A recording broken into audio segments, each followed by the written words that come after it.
예수님을 아는 것과 예수님을 만나는 것은 전혀 다른 이야기입니다.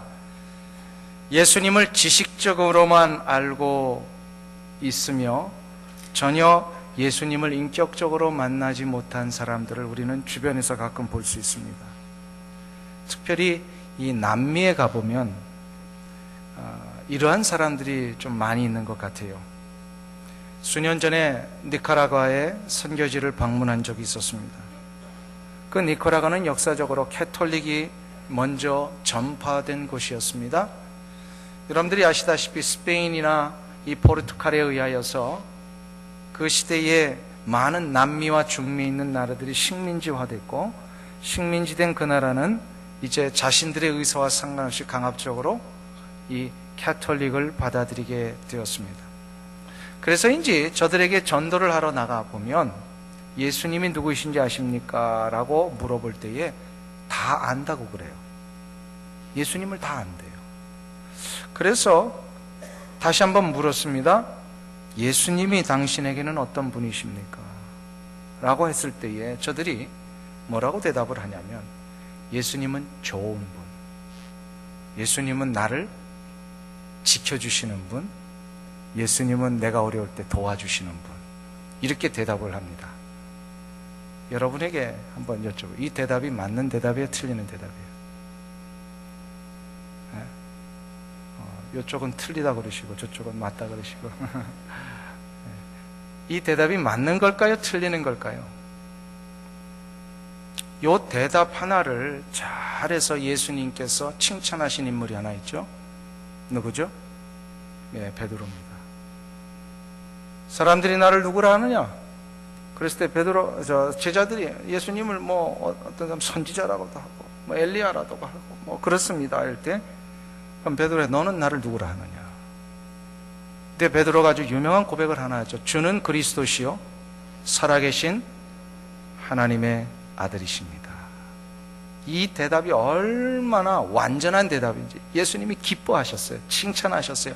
그리고 2000년 동안 이 대답이 모델이 된 거예요. 예수 그리스도가 누구이십니까? 라고 물을 때에 진짜로 예수님을 만난 사람들은 뭐라고 대답하면, 예수님은 나의 구원자이십니다라는, 하나님의 아들로서 나를 구원하기 오신 그분이 나를 구원하셨습니다. 바로 그리스도라고 하는 것은 구원자라고 하는 뜻입니다.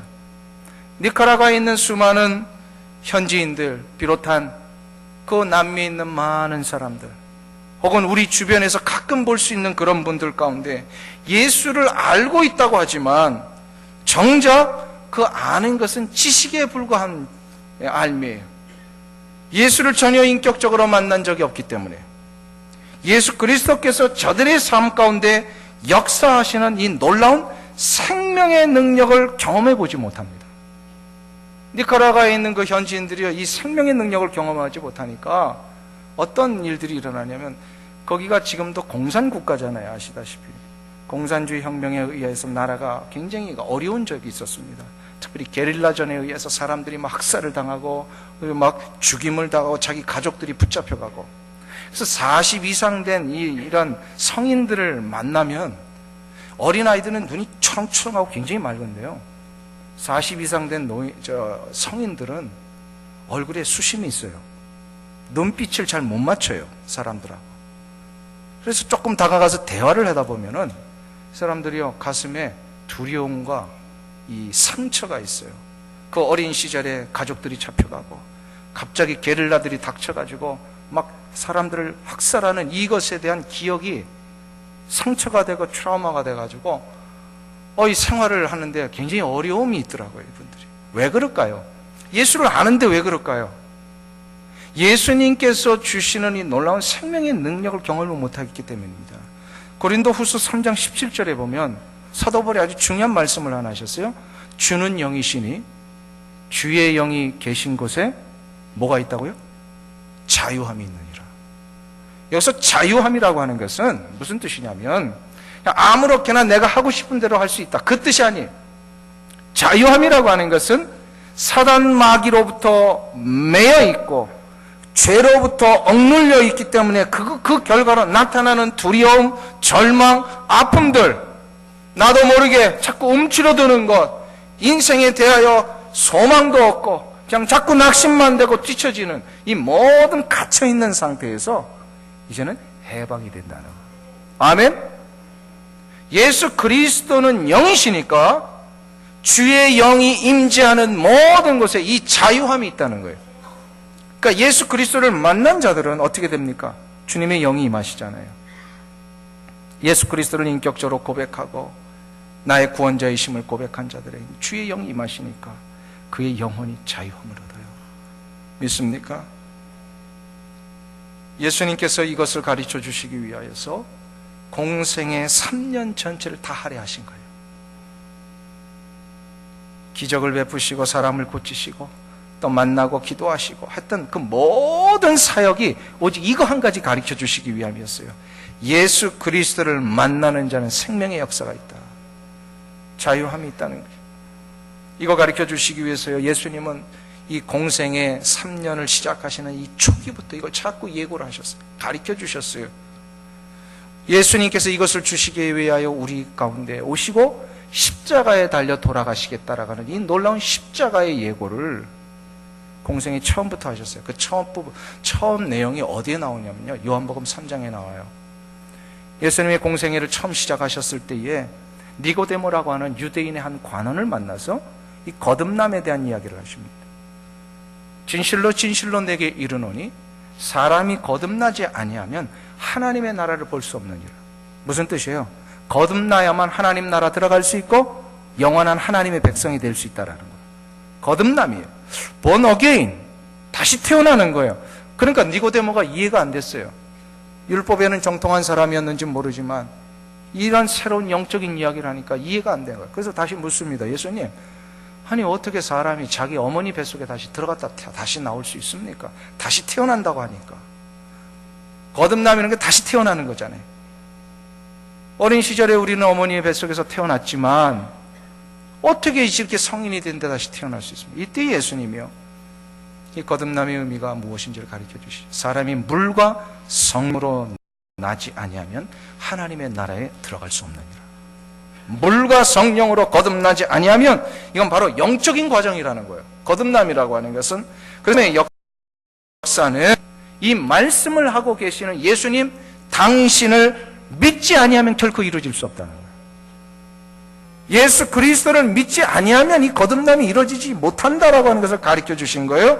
그래서 이것을 조금 더 설명하시기 위하여 사용하신 예가 바로 모세의 구리뱀입니다. 니고데모 앞에서 그 얘기를 해주셨어요. 구리뱀 얘기를 하셨어요. 민수기 21장에 보면 모세 시대에 이스라엘 백성들이 출애굽하고서 광야에서 하나님 앞에 훈련을 받죠. 가나안 땅으로 들어갈 때에 저들이 뭐 지역을 좀 알았겠죠. 이렇게 직선 코스로 가면 되는데 하나님이 자꾸 이렇게 우회하게 하셨어요. 훈련시키시느라. 그러다가 요단강 건너편으로 가서 이렇게 돌아가는 코스로, 특별히 에돔 지역이라는 지역을 통과하게 하셨어요. 그러니까 가뜩이나 힘든데 이 이스라엘 백성들이 불평불만이 일어나는 거예요. 아니 우리를 왜 이렇게 힘들게 이렇게 자꾸 돌아가게 하느냐고. 이 사막 가운데 불평불만이 쌓여서 모세를 원망하고 결국은 하나님을 원망하기 시작합니다. 아니 우리를 애굽에서 인도해서 이 광야에서 죽게 하려고 여기까지 이렇게 데리고 가느냐고. 이 광야에 먹을 것도 없고 물도 없는데 우리를 굶어 죽게 하려고 여기까지 데려왔느냐고. 사람이요, 불평이 한번 시작되면 막 끝을 보는 거예요. 끝도 없이 불평을 하는 거예요. 모세가 너무 힘들었죠. 그런데 이 모세에 대한 불평, 불만이 하나님에 대한 불평, 불만이 돼버리니까 하나님이 화가 나셨어요. 그래서 어떻게 하시죠? 그 불평, 불만에서 있는 이스라엘 백성들을 심판하시기 위해서요, 불뱀을 보내주셨어요. 불뱀. 한번 물면 그냥 독 때문에 탁 죽어버리는 그 불뱀이 와가지고 사람들을 막 물었어요. 그러니까 물니까 이 붓고 막 이게 시름시름 앓고 그래서 점점점 자기들이 죽어가는 걸 아니까 이들이 어떻게 해요? 정신을 번쩍 차린 거예요. 이스라엘 백성들은 죄도 잘 짓고 회개도 잘하고 정신 차려가지고 모세한테 가서 우리가 잘못했으니까 모세요, 우리를 위하여 이 죄를 대속하는 기도를 하나님 앞에 올려주십시오. 모세는 또 마음이 약해가지고 그냥 내버려 뒀으면 좋겠구만. 더 그들을 위해서 간절히 기도를 하는 거예요. 간절히 기도. 하나님이 이 기도를 받으셔서 저들을 살려내는 방법을 하나 가르쳐 주시죠. 모세야, 높은 장대 위에 구리뱀을 말아서 달아서 올려서 사람들에게 그걸 쳐다보게 해라. 만일에 쳐다보는 자는 살고 쳐다보지 못한 자는 어떻게 됩니까? 죽습니다. 모세가 장대 위에 구리뱀을 올렸어요. 그리고 외쳤어요. 이것을 쳐다보는 자마다 살게 해 주시겠다고 하나님 약속하셨다. 쳐다본 자는 어떻게 됐어요? 살았습니다. 이 내용을 예수님이 니고데모와의 대화 속에서 가지고 오신 거예요. 그래서 이것을 가지고 오셔서 예수님을 통한 구원의 역사가 어떻게 이루어지는지를 가르쳐 주셨어요. 바로 모세 시대에 모세가 높이 올린 이 놋뱀처럼 예수 그리스도의 구원의 십자가를 미리 보는 자는, 다시 말해서 예수 그리스도의 십자가가 나를 위한 대속의 역사였고 이것을 예수님을 구원자로 받아들이는 자마다 놋뱀을 보면 살듯이 십자가에 달린 예수 그리스도를 믿는 자는 다 살게 될 것이다. 이걸 가르쳐 주십니다. 그래서 그 유명한 요한복음 3장 15절에서 모세가 광야에서 뱀을 든 것 같이 인자도 들려야 하리니 이는 그를 믿는 자마다 영생을 얻게 하려 하심이라. 놋뱀이 바로 인자가 들리는 그 놀라운 십자가를 의미한다는 것입니다. 그래서 그 이후에 16절에서 요한복음 3장 16절에서 아주 그 유명한 말씀 하시잖아요. 하나님이 세상을 이처럼 사랑하사 독생자를 주셨어요. 이는 저를 믿는 자마다 멸망치 않고 영생을 얻게 하려 하심이라. 할렐루야. 무슨 얘기예요? 예수 그리스도의 십자가를 바라보며 나를 위한 것이었음을 고백하는 자마다 산다는 겁니다. 지금도 요르단 지역에 느보산이 있는데요. 느보산은 모세가 죽은 것으로 기록되어 있죠. 그래서 거기에 가보면 모세의 무덤일 것으로 추정되는 지역이 있어요. 역사적으로 뭐 이렇게 확실하지는 않습니다만 다 이렇게 추정됩니다. 근데 그 위에 모세의 무덤일 것으로 추정되는 그곳에 두 개의 아주 유명한 건축물이 하나 세워졌습니다. 하나는 모세 무덤 기념교회가 아주 조그마한 교회인데요, 세워져 있고, 또 다른 하나는 모세의 구리뱀 조각이 세워져 있어요.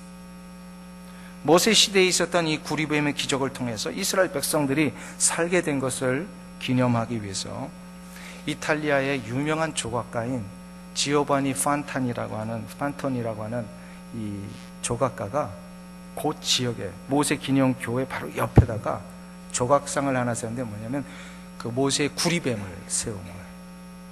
근데 이제 뭐 나무는 아니고요, 아마 청동으로 했던 것 같아요. 근데 이 청동에 구리뱀을 이렇게 달았는데 놀라운 것은 그 구리뱀 조각품이 십자가의 모양으로 되어 있어요. 모세 시대 때는 그 십자가가 없었거든요.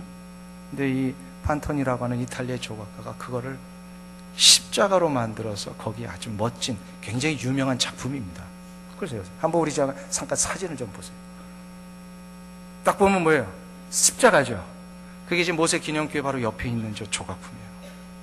많은 사람들이 저걸 보면서 이제 모세 시대의 그 기적을 되돌리는데, 실제로 이 판토니는요 굉장히 그 성경을 잘 알았던 사람. 저걸 보면서 뭘 보라는 거예요? 십자가를 보라는 거예요. 정확히 무슨 의미인지를 알았다라는 거예요. 장대 위에 달려있는 구리뱀, 이 모양이 바로 주 예수 그리스도의 십자가를 의미하는 것이다.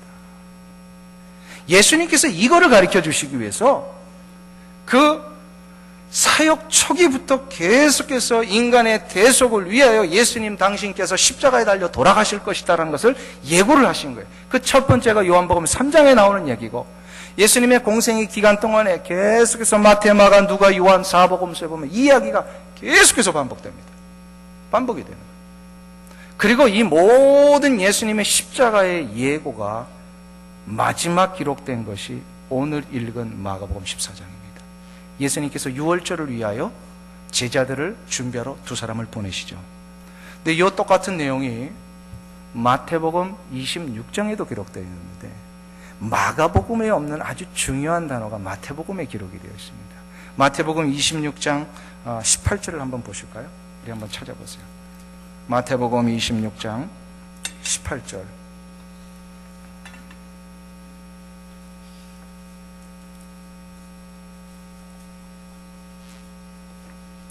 신약성경 26페이지에 있습니다.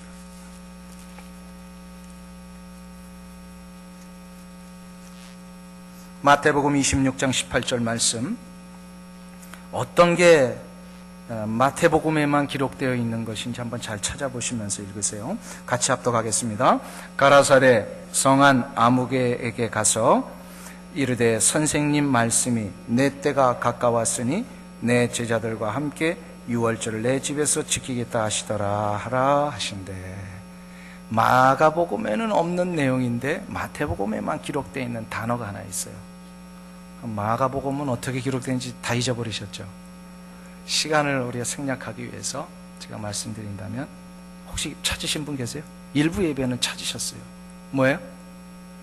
예, 벌써 찾으셨네. 내 때가 가까웠으니.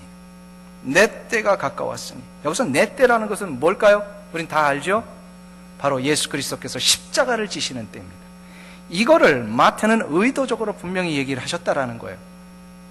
예수님이 이거를 분명히 얘기를 하셨다라는 거예요. 즉 십자가를 지시는 때, 예수님이 이것은, 이 때는 예수님도 정하신 것이 아니요 하나님께서 이미 창세 때부터 우리의 인류의 역사를 계획하시고 인류를 구원하시기 위하여 계속해서 구약의 선지자들을 통하여 예언케 하신 그때, 그리고 나서 예수님이 때가 되매 오셔가지고 이 세상에서 공생의 3년의 사역을 시작하시면서 그 초기 때부터 니고데모의 대화 속에서 예수님이 십자가에 달려 돌아가신 이 역사를 예고하셨고, 그리고 결국에는 맨 마지막 십자가를 지시기 하루 전날, 정확하게는 모릅니다만 하루 전쯤으로 추정을 합니다.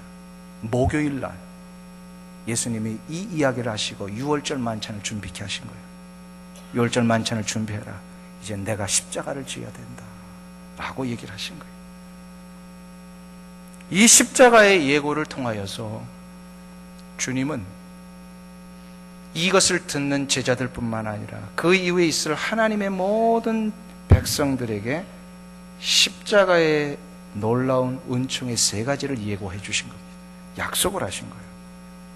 그 첫 번째가 무엇이냐?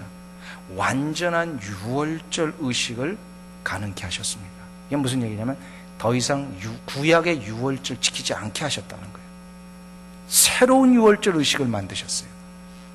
오늘 본문 후반부에 가면 마가복음 14장으로 가보시면 예수님께서 수천 년 동안 내려오는 유월절 의식을 마지막으로 주님이 제자들과 함께 하십니다.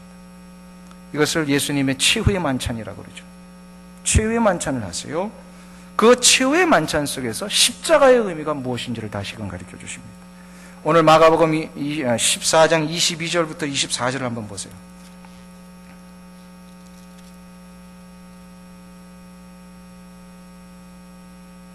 저하고 한 절씩 교독하겠습니다.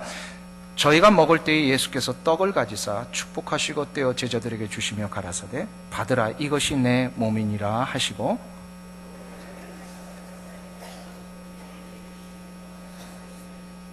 24절 같이 읽습니다. 이것은 많은 사람을 위하여 흘리는 바 나의 피 곧 언약의 피니라. 할렐루야. 이게 무슨 얘기예요? 우리가 이 말씀 그대로 어디에 가져와서 하죠? 성찬 예식 때 하잖아요. 예수님 이후에는 유월절 의식이 필요 없어졌습니다. 왠지 아세요? 유월절의 어린 양이 바로 예수 그리스도이시니까. 예수 그리스도께서 유월절에 십자가에 달려 돌아가셨어요. 이 십자가 위에 달려 돌아가심으로 어린 양의 희생 제물로서 나를 살려내시는 이 일을 이루셨습니다. 그러니까는 인류 역사의 마지막 유월절 의식이 십자가예요. 마지막 유월절 의식이. 그러니까 이 십자가의 의식은 완전한 의식이니까 더 이상 필요 없다는 거예요. 아멘. 그래서 예수 그리스도께서 나를 위하여 십자가에 달려 돌아가셨다라는 이 놀라운 역사를 내가 받아들이고 나를 위하여 구원을 베푸셨다는 이 사실 앞에 내가 결단하며 예수 그리스도를 받아들이는 자마다 이제는 유월절 의식을 하는 게 아니라 성찬 예식을 하는 거예요. 예수님께서 이 마지막 의식을 통하여 이 떡과 포도주를 먹고 마시며 나를 기념하라 하셨습니다. 아멘. 그래서 우리는 더 이상 구약의 유월절 의식을 지키는 것이 아니라 새로운 차원의 유월절 의식을 지키는 겁니다. 이게 바로 성찬 예식입니다. 성찬 예식을 할 때는 그래서 반드시 이 한 가지가 점검이 되신 분들만 하셔야 돼요. 왜냐하면 이 떡과 포도주는 예수 그리스도의 몸과 피를 의미하는 것이며 그 몸과 피는 바로 나를 위하여 나를 구원하시기 위해 내어주신 주님의 십자가의 은혜입니다. 요거를 고백할 수 있는 자만이 성찬 예식을 할 수가 있어요. 성찬 예식 때 제가 시작을 하면서 꼭 그런 얘기를 하죠. 이 잔과 떡을 먹기 합당하지 않다고 생각하시는 분들은 다음으로 미루십시오. 그 이유가 뭘까요? 이거는 그냥 포도주 먹는 시간이 아니에요. 이거는 그냥 배고프니까 떡 먹는 시간이 아니에요. 이거는 예수 그리스도의 십자가의 은혜를 나를 위한 것이었음을 고백하는 시간이에요. 그래서 교회에서는 이것이 개인적으로 누가 이것을 고백했는지를 잘 모르니까 세례받으신 분에게 이걸 허락한 겁니다. 세례받으면 공식적으로 이것을 우리가 다 인정하잖아요. 그래서 세례받으신 분들만 성찬 예식에 참여하십시오. 세례받았어도 이 부분이 아직도 정리 안 되신 분들은 다음으로 미루셔야 돼요. 왜요? 그러면 그것이 되지 않은 상태에서 이 성찬 예식을 참여하면 주님의 십자가를 부끄럽게 하는 일이에요. 그렇기 때문에 우리는 날마다 이 고백을 일어나요. 우리 한번 고백해 보실까요? 예수 그리스도는 나의 구원자이십니다. 요거를 고백하신 분들은 다 성찬 예식에 참여하실 수 있어요. 근데 요즘 많은 교회는 아닙니다만 가끔 어떤 교회들을 이렇게 보면은요, 성금요 예배 때 유월절, 이스라엘 백성들이 하는 그 유월절 의식을 하시는 분들이 있어요. 이건 성경을 너무 모르는 거예요. 뭐 이렇게 멋있어 보이긴 하겠죠? 근데 그러면 안 된다는 거예요. 더 이상 유월절 의식은 필요 없어진 거예요. 예수 그리스도 때문에 유월절 의식이 완전히 이렇게 피니시 된 거예요. 그러니까 더 이상 그 구약으로 돌아가지 말고요. 뭐요? 예수 그리스도의 십자가의 의미를 되새기며 우리는 성찬식을 하면 되는 거예요. 아멘? 영원토록 주님을 기념하기 성찬 예식을 하라고 그랬어요. 그 때문에 우리 교회는 아직 없었습니다만 괜히 유월절 의식 뭐 하자고 그러시는 분들이 안 나타나기를 바랍니다. 멋있어 보이려고 자꾸 그러는 거예요. 아니에요. 멋있는 게 중요한 게 아니라 진짜 예수 그리스도 십자가의 의미를 붙드는 게 중요해요. 아멘. 두 번째로 예수님께서 이 유월절의 어린 양 되신 이 성만찬을 통하여 그리고 십자가의 예고를 통하여 우리에게 주시는 두 번째 약속이 있습니다. 그게 바로 뭐냐면 우리의 삶에 생명의 능력이 시작되게 하셨어요. 십자가를 통하여 우리의 생명의 능력이 다시금 시작하게 하셨다. 무슨 얘기예요? 예수님의 구속의 은총을 경험한 자들은 더 이상 죄와 사망이 주는 이 절망과 고통에서 허덕이지 않는다 그랬습니다. 이사야 53장 5절에 보면 그가 찔림은 우리의 허물을 인하며 그가 상함은 우리의 죄악을 인함이라. 그가 징계를 받음으로 우리가 평화를 누리고 그가 채찍에 맞음으로 우리가 나음을 입었도다. 이거는 예언이지만 예수 그리스도를 통하여 완전히 성취되었습니다. 이 성취는요, 예수님 당시뿐만 아니라 그 이후의 모든 그리스도인들 이게 이루어지는 거예요. 그러니까 예수님이 징계 받으심으로 우리에게는 뭐가 이루어졌어요? 실질적인 평화가 이루어진 거예요. 예수님이 채찍에 맞으심으로 우리의 육체의 질병이 고침을 받는다는 거예요. 믿습니까? 이게 아까 말씀드렸던 고린도후서 3장 17절에 나오는 주는 영이시니 주의 영이 계신 곳에는 자유함이 있느니라. 아멘. 이 자유함이 뭐예요? 죄와 절망과 아픔과 고통에 휩싸였던 나의 인생, 감옥과 같은 나의 삶, 어느 누구로부터 해결받지 못했던 이 상처, 아픔, 인생의 모든 것을 다 포기하고 싶은 이런 나약한 마음들, 이런 것에서부터 어떻게 되는 거예요? 이게 바로 그동안은 이 죄 때문에 갇혀 있었던 거예요. 마귀에게 갇혀 있었던 거예요. 근데 이것이 이제 어떻게 해요? 자유함을 얻어요. 자유함을 얻는 순간 평강이 시작이 돼요. 첫 번째 증거가. 그리고 기쁨이 시작이 돼요. 그리고 하나님께서 그 인생 속에 특별히 역사하실 때마다 진짜 육체 질병이 났습니다. 이거를 믿는 자에게, 이 약속을 나를 위한 약속으로 붙드는 자에게는 주의 영이 계신 곳에 자유함을 얻는 역사가 일어날 줄 믿습니다. 제자들이 이걸 몰랐다가 이틀 후에 예수님 부활하시고 나서 이거 깨닫잖아요. 그러니까 저들이 예수님 돌아가신 그 시점에도 다 도망가고 무서워서 문 꼭꼭 닫고 다락방에서 숨어서 있었던 이 제자들이 예수님 나타나신 걸 보고 뭐가 시작이 됐어요? 기쁨과 놀라움과 평강이 시작이 됐어요. 그 이후에 예수님 부활 승천하시고 나서 제자들 예외 없이 모두가 다 세상을 향하여 담대하게 나갑니다. 세상을 향하여 담대하게 나가요. 어떻게 돼요? 죽음을 두려워하지 않고 살게 돼요. 결국 그냥 죽으면 죽여라 하면서 담대하게 산 거예요. 할렐루야. 이게 바로 생명의 역사입니다. 이 은혜가 여러분들 가운데 일어나시기를 축원합니다. 마지막 하나 더 살펴볼까요? 예수 그리스도께서 이 십자가의 예고를 통하여 우리에게 하신 약속, 바로 우리로 하여금 영원히 하나님의 품에 안길 수 있는 길을 열어주셨습니다. 영원히 우리가 하나님의 품에 안길 수 있는 길이 열려졌어요. 골로새서 1장 22절에 보면 이제는 그의 육체의 죽음으로 말미암아 화목하게 하사 너희를 거룩하고 흠없는 책망 없는 자로 그 앞에 세우고자 하셨어요. 우리가 하나님 앞에 세움받았다라는 거예요. 기쁨으로 하나님 앞에 모든 것을 가지고 나갈 수 있는 이 길이 열려졌다라는 거예요. 인생의 무거운 짐, 주님께서 마태복음 11장에서 수고하고 무거운 짐진 자들아 다 내게로 오라. 내가 너희를 쉬게 하리라. 쉬게 하리라. 쉰다는 의미가 뭐예요? 해결받는다는 거예요. 근데 뭘 가지고 오라 그랬어요? 인생의 무거운 짐. 수십 년 동안 나의 이 육체의 이 병 때문에 해결받지 못하고 있었던 그 짐을 가지고 오라고 얘기하시는 거예요.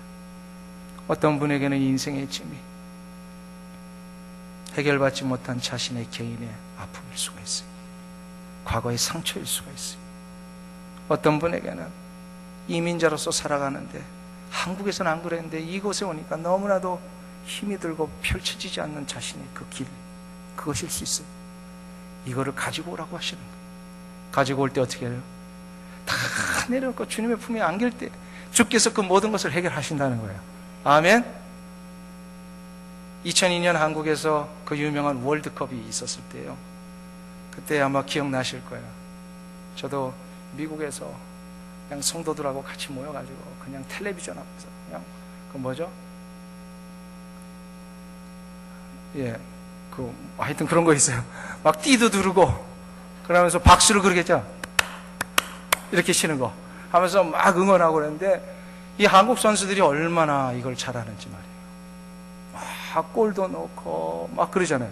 그래서 이 프로 선수들 출신들이니까요, 이 골을 꼭 넣으면은 뭘 하죠? 세리머니를 하잖아요. 그래서 어떤 한국 선수는요, 골 넣고 나니까 관중석을 향하여 막 달려가지고 팔을 쫙 펼치고, 어떤 선수는요, 그 잔디밭에 무릎으로 쫙 슬라이딩을 하기도 하고, 어떤 선수는 자기에게 어시스트한 그 동료에게 가서 막 안기기도 하고 그랬어요. 근데 박지성 선수는요, 4강전에서 스페인전에서요, 결승골 넣었을 때 그거 어떻게 한지 알아요? 세리머니를 히딩크한테 달려갔어요. 히딩크 감독. 근데 자기 자서전에서 그 얘기를 하죠. 그 이후에 자기가 그 인생이 펼쳐지는데 왜 히딩크한테 달려갔냐? 너무너무 고마웠다는 거예요. 자기 같은 사람 발탁해서 은혜를 베풀어가지고 키워서 이렇게 선수를 만들으니까요, 자기가 히딩크 감독한테 제일 먼저 달려간 거예요. 이 은혜에 대한 보답으로 히딩크가 감동을 받았답니다. 그래서 히딩크와 박지성 선수가 그 이후에 사제지간이 됩니다. 사제지간이 되니까 어떻게 돼요? 이 박지성 선수의 길을 열어주는 거예요. 맨 처음에 네덜란드로 부르죠. 그러면서 유럽의 그 프리미어 리그에 들어가잖아요. 그래서 그가 막 선수로서 고생하고 힘들 때 멘토 역할 해주고, 어려운 일이 있으면 코치해주고, 잘 될 때 격려해주고, 그래가지고 아주 승승장구해서 큰 선수가 됐어요. 제가 그 이야기를 들으면서 누구에게 안기느냐가 중요하다. 아무리 동료 선수 안아도요, 길이 안 열려요. 히딩크한테, 감독한테 안기니까. 그렇구나. 우리 인생을 만드시고 나를 발탁해서 여기까지 인도하신 하나님, 내 인생의 진정한 감독 되신 하나님 앞에 안길 때에 우리 인생의 길은 열립니다. 주 예수 그리스도를 통하여 나 같은 죄인을 살려주신 그 은혜를 베푸신 하나님, 그 하나님 앞에 나아가 안기는 자, 그 놀라운 인생의 승리의 길들이 열려지게 될 줄로 믿습니다. 오늘 예수 그리스도께서 우리를 위해 주신 이 성만찬을 우리가 대하면서 모든 짐을 다 내려놓고 하나님의 품에 안기시는 귀한 은혜가 있기를 축원합니다.